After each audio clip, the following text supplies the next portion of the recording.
అసలు కృష్ణ పరమాత్మ యొక్క ఆవిర్భావమే చాలా ఆశ్చర్యకరం. మిగిలిన అవతారాలలో పుట్టిన తరువాత లీలలుంటాయి, కానీ శ్రీకృష్ణ పరమాత్మ అవతారంలో అసలు ఆయన పుట్టడమే ఒక లీల.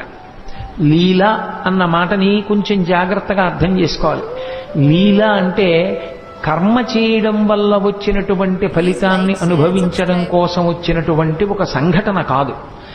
పరమేశ్వరుడు తనంత తాను కల్పించుకుని లోకానికి ఒక పాఠం నేర్పడం కోసమని చేసినటువంటి క్రియ. అంటే మీకు నేను ఒక ఉదాహరణ చెప్పాలి అంటే, నేను ఇవాళ మీ ముందు ఇలా మెళ్ళో పూలదండ వేసుకుని కూర్చోవడానికి శాస్త్రంలో గతంలో నేను చేసిన కర్మ ఏదో ఫలితంగా ఉంటుంది. కాబట్టి నాకు ఇవాళ ఈ విషయం మీద ప్రసంగించడానికి పరమేశ్వరుడు ఒక అధికారం ఇస్తాడు. అలా ఇప్పుడు కోటేశ్వరరావు గారు లీల చేశారండి అనకూడదు. లీల ఉండదు. గతంలో చేసుకున్న పాపపుణ్యములను బట్టి నేను ఇప్పుడు